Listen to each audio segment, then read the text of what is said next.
Thanks for joining us at Right On Replicas, where we're proud to bring you the best scale model kit reviews on the planet. This review covers the Model King release of the Revell 57 Ford Custom Police Car Kit, 85-4081. It was a 125 scale kit, which was a skill level 3 for the advanced builder, at 129 parts, molded in white, chrome, clear, red, and vinyl tires. Crisply detailed parts on the assembly-specific sprue frames make the most of the parts that you will need for each subassembly to locate. Now, the 12-page direction sheet was easy to follow, had nicely exploded view images. One of the highlights of the kit was the Model King edition of this decal sheet, which gives you standard decals, interior inserts, and a big selection of fire or police motif decals to create your own department vehicle. Now, this kit was released back in 2012 as a police interceptor, but it comes with, like I said, that multi-department decal sheet. So I elected to build this as the fire chief's vehicle. Now, these are out of production, but you can still find them at online auctions. And back in '57, the Big Three had developed outstanding new styling for their models, and Ford's custom police interceptor was fitted with a 300 horsepower supercharged 312 CID Thunderbird special engine and a 3-speed overdrive transmission. And both were used by fire departments and police departments and emergency vehicle departments. So it's very fitting that you could adapt this to either of those and have a nice looking display. Here's the kit's contents, and you can see that the major parts are individually bagged so that they don't mar each other, and also that great looking decal sheet with the various departments available and the seat inserts, interior inserts. This is a well designed and packaged kit, and don't forget, you must use the manufacturer's safety and use suggestions when you're using any of the products that you hear or see mentioned in the review. And just as a precaution, some of the decals, if they're larger, you may want to use some setting solution from the aftermarket to make sure they settle in. And also, we'll be using liquid cement for most of the construction, white glue for the window glass, and a super glue for fragile parts. When you're done, the kit will be about 8 inches long, 3 inches wide, and 2 1/4 inches high.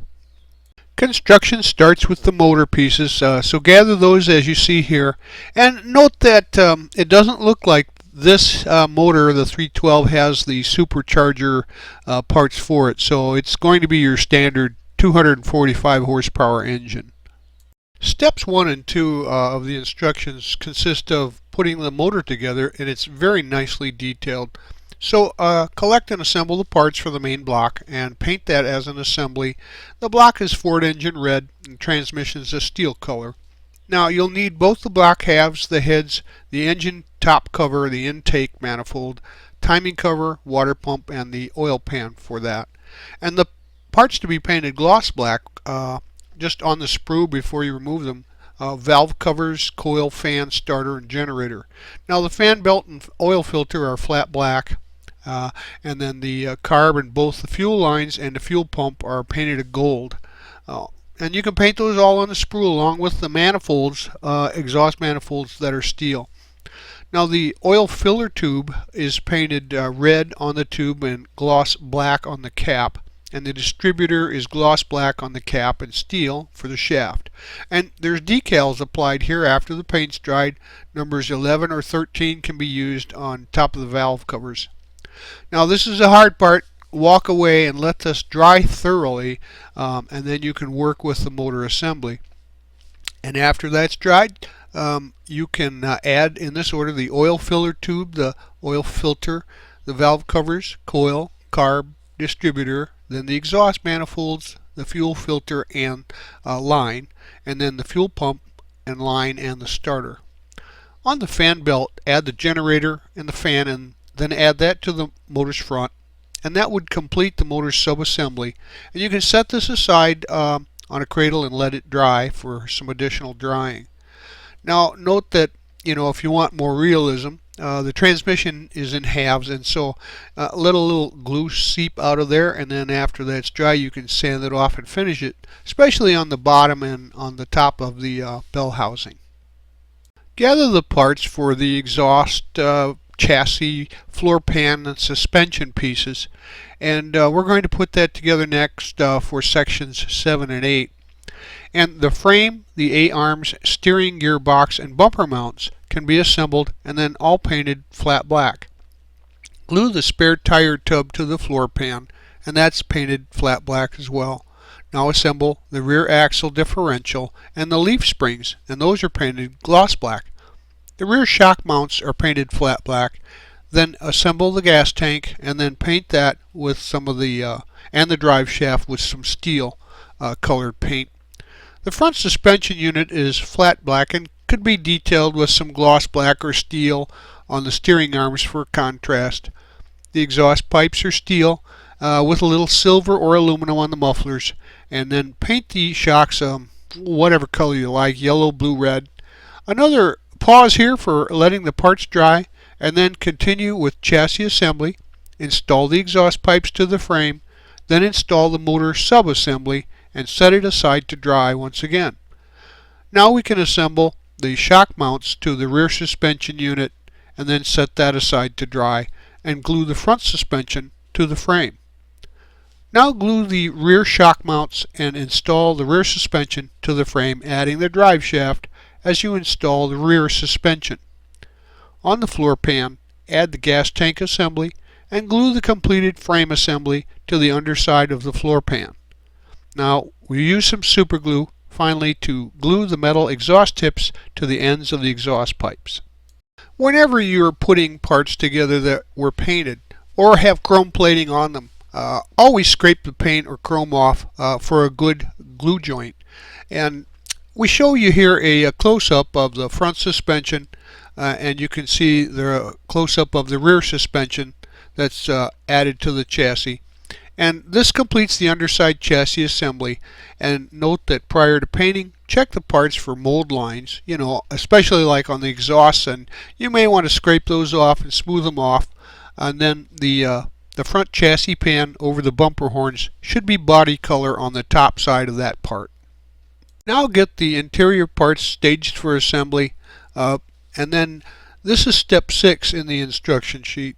Now paint the firewall flat black and detail paint the heater core with some gloss black. Then paint the brake master cylinder steel and the cap a silver color. The wiper motor is steel on the right side, and then the gloss black is on the left side of the wiper motor. Now install the master cylinder and the wiper motor and set that aside. And then for ease of painting and a cleaner finished look, glue the front seat and the front seat back together before you paint those. And you can choose any colors for the interior, of course. I just used a white vinyl look, so I painted the door panels, front seat, rear seat, a white color. You use your choice, and then detail paint the window cranks and the door handles with some silver, or use a chrome pen there. Now depending on your build, you might need to mask the floor pan unit and paint the inner floor pan your carpet color. So using the decal sheet, you can apply the decals to the seats and the doors onto the parts and then set that aside to dry. You may need some setting solution for those, so keep that in mind. For the interior, install the front seat onto the tabs on the floor pan, and then install the rear seats onto those tabs on the floor pan too. Install the door panels to the tabs on the floor pan, and then install the firewall onto the front of the door panels and to the floor pan. Here are the parts that you'll use to complete the dash and steering assembly.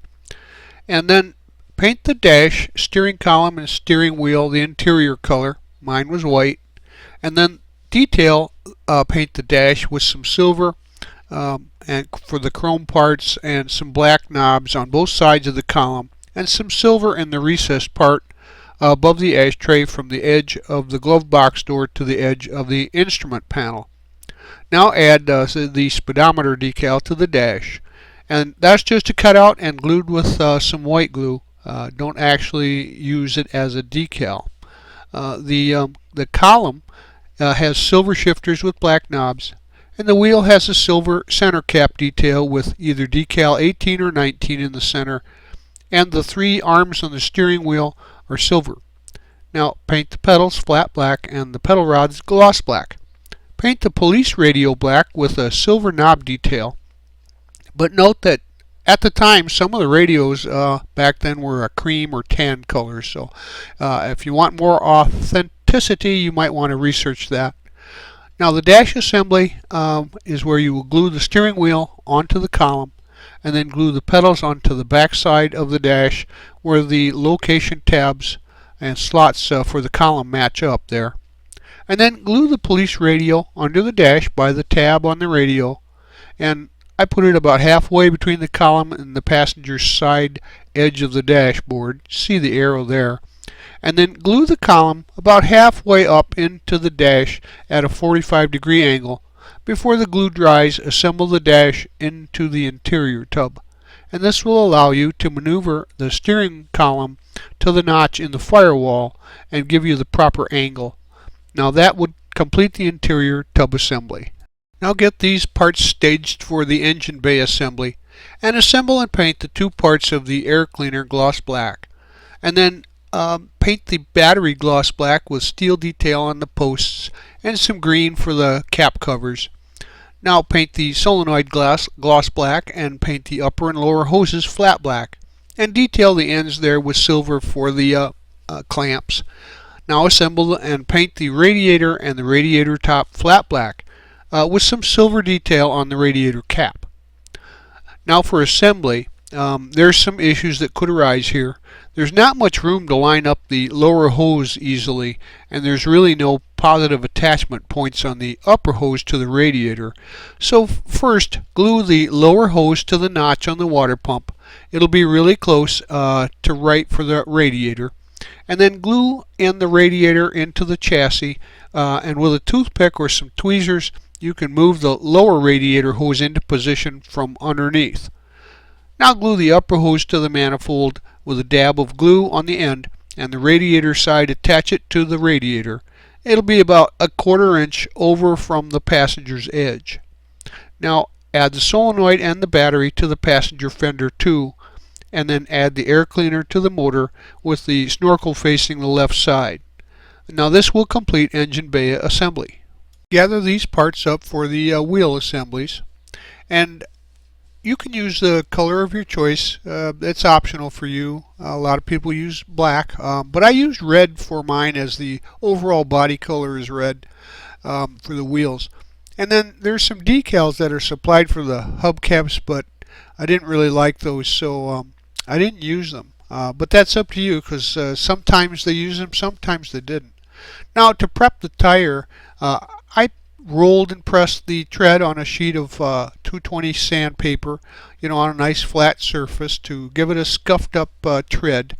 And then I painted the rim fronts and backs, once again your choice of color, and then I gave them a clear coat with a light coat of clear, and I used some Krylon crystal clear spray to just give a couple light passes over that. On the rim backs I painted the center hub area flat black, and on the front rim detail I painted the air valve flat black and the lugs a steel color. Now insert the metal pins into the rim backs and install those into the tires, but don't glue them. And then these are pretty simple non-marked tires, non-directional, just like real police units, and there's no need to install them a certain way. But I used a small amount of glue on the inner side of the rim and installed the front rims into the tires, then installed the hubcaps onto the front rims and installed the assembled tires onto the chassis. Now, as a note here though, the directions say not to glue the tires onto the chassis, and the pins do fit kind of snug, but over time the plastic can actually shrink enough for those to work themselves out, so I put a touch of super glue on the ends of the pins to install those into the chassis position so that they don't come apart later. With the wheels installed, you can now see the completed chassis from the top view, It's what we'd call a rolling chassis, and you will note that the body assembly consists of steps 10 through 14 in the instructions, but due to painting and assembly, it's better to put that together and build a cleaner look if you detour from their step-by-step process a little bit here, which we'll show you coming up.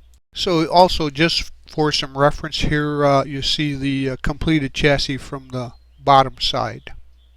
Now we'll be working with these parts, including the rolling chassis and the body parts and trim to complete the body construction. So get these out of the kit and stage them for assembly and finishing. Just for reference, here are the decals for the kit, and as you can see, they're pretty colorful for minor decals, and the register is very good. So these are very usable, nice decals for this kit. Although the mold is pretty crisp and clean, there's always parting lines on it. That's how they mold parts. So take a look here and you can see that the trunk line has a definite body line on it from the mold sections that you'll want to scrape and smooth out.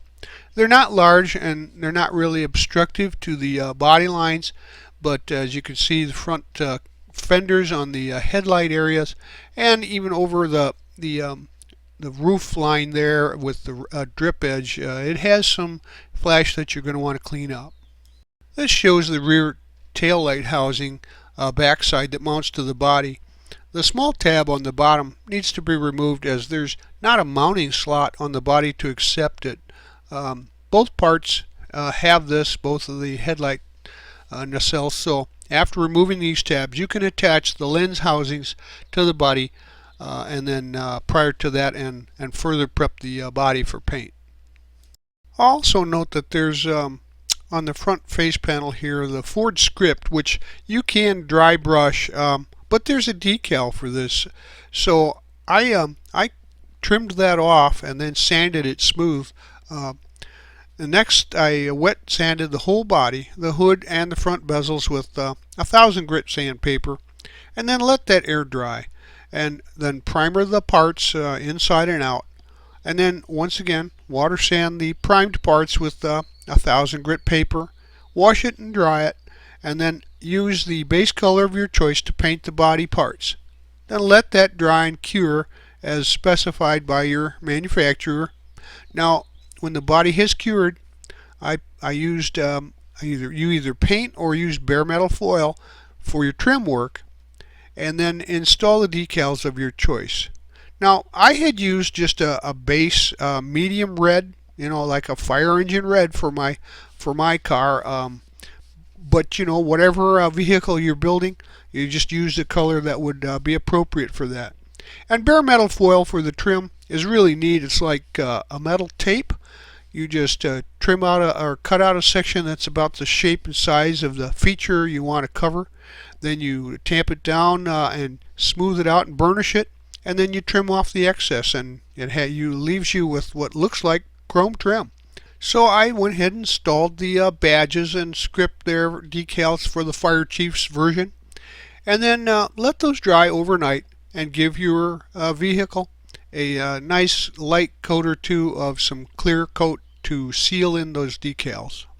So paint the visors on the windshield your interior color and let those dry, and then gather up the rest of the glass. As you can see, we'll be installing that next. And also you'll need to glue the rear view window into position at the top of the windshield. Now the side front and rear glass have an outer, like a ridge, that you can snap the part right into place. They fit snug, and just then use a little clear parts glue on the outer edge to make sure it stays in place. The rear glass fits snug against the back of the side glass and holds it very well in there with the same sparing glue. And then the front glass fits nicely, and you can hide your glue under the visor on the interior and use just a small line there to hold the bottom.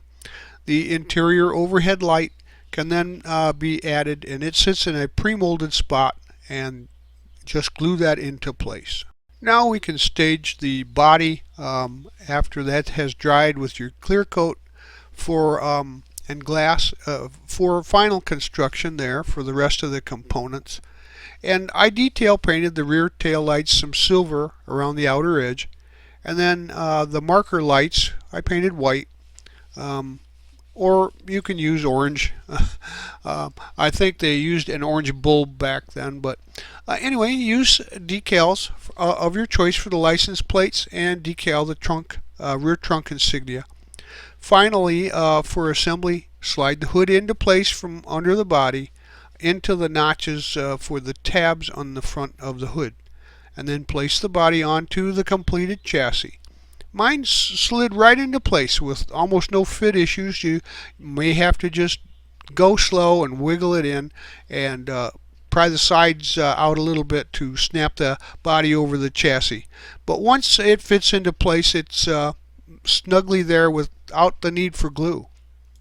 So now we can assemble the headlights with the chrome buckets in back of the bezels and the headlight lenses in front with some white glue, and glue those then onto the body, and glue the marker lamps into the grill, and glue the grill to the front of the body. A small amount of glue on the outer edges will hold it into place. Just make sure that there's plastic to plastic, scrape off any plating or paint, and then glue the front bumper onto the chassis plate and glue the license plate to the bumper. Next, add the rear lights into place and glue the trunk insignia into place too.